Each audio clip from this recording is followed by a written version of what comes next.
wassalamu ala asrofil anbiya wal mursalin wa ala alihi wa sahbihi ajma'in, amma ba'du. Pertama sekali marilah kita mengucapkan puji serta syukur kita kehadirat Allah Subhanahu wa taala, yang mana pada pagi ini kita masih bisa melangkahkan kaki kita, mengayunkan tangan kita menuju pondok pesantren yang sangat kita cintai.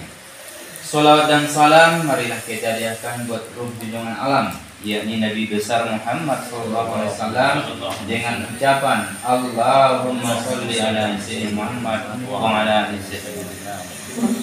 Yang sama-sama kita hormati selaku pimpinan Pondok Pesantren Al-Kahfi Abuya Haji Rasmin Damri LC, yang sama-sama kita hormati wakil pimpinan Ustadz Soleh SIP, dan yang sangat kita hormati kepada Kepala Madrasah Aliyah Ustadz Sahlan Nasution, dan juga Kepala Madrasah Sanawiyah Ustadz Serpil, dan yang sangat kami banggakan kepada seluruh ustadz dan ustazah yang hadir pada kesempatan ini.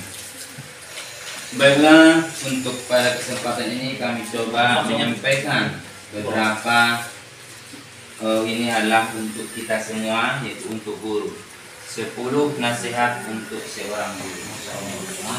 Yang pertama, kita harus mempunyai rasa percaya diri, percaya kepada diri sendiri bahwa kita ini adalah seorang guru, di mana seorang guru ini harus mempunyai rasa kecintaan terhadap baik sesama kita maupun kepada pondok kita ini. Yang kedua, kita harus memperbaiki hubungan dengan pihak sekolah. Jadi ketika hubungan kita sudah baik dengan pihak sekolah, maka sekolah kita ini atau pondok kita ini akan maju. Yang ketiga, persiapkan dirimu menjadi sosok yang islami. Kita di sini adalah ustadz ustazah, sudah barang tentu kita mempunyai di mana lingkungan kita, baik lingkungan di rumah maupun lingkungan di masyarakat, kita harus berpakaian atau dengan yang islami.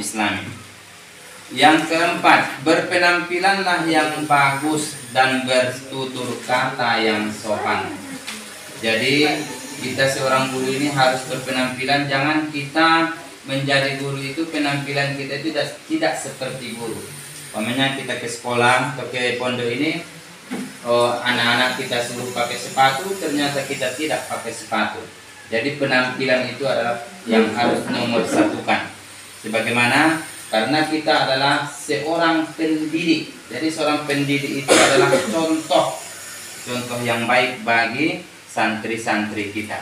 Terutama di pondok ini adalah santri-santri kita yang santriwati pakai jilbab panjang, otomatis kita ustazahnya pun harus memakai jilbab yang dalam. Jadi kita adalah contoh. Berikutnya, tekuni disiplin ilmu dan profesimu. Jadi profesi kita di sini adalah sebagai tenaga pendidik. Jadi kita harus berprofesi sebagai guru, karena guru itu adalah sebagai contoh untuk santri-santrinya.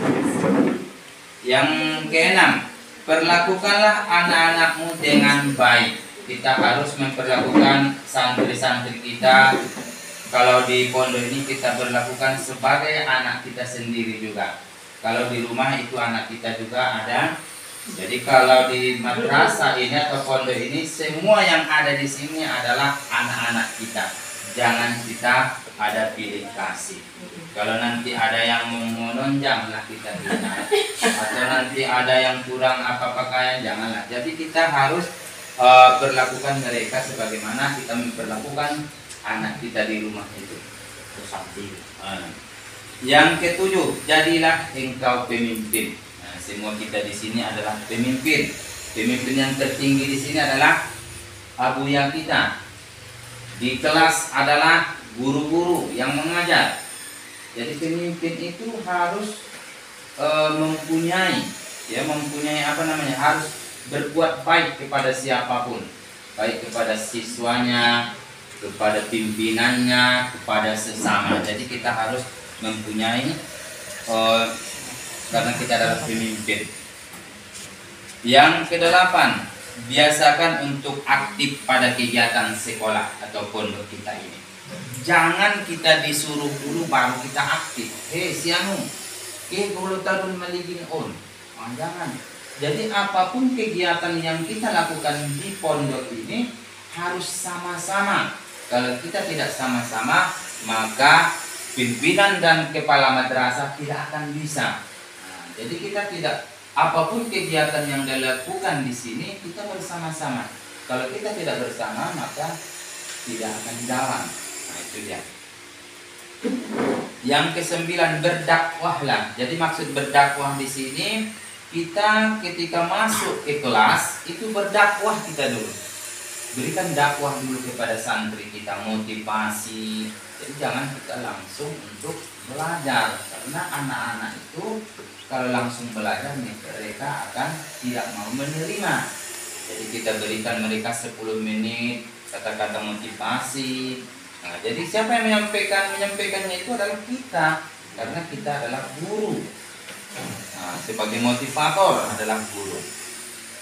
Yang ke-10, yang terakhir, seimbanglah antara bersikap lunak dan tegas dalam ujian. Nah, ini kalau kita sebagai guru, kita tidak boleh bersifat kasar, karena bersifat kasar, emosi itu akan mengakibatkan kehancuran. Jadi ketika egois kita, emosi, amarah kita apakan di suatu sekolah itu, maka nanti kehancuran itu akan datang. Jadi sebelum kehancuran itu akan datang, mari kita amalkan yang 10 tadi.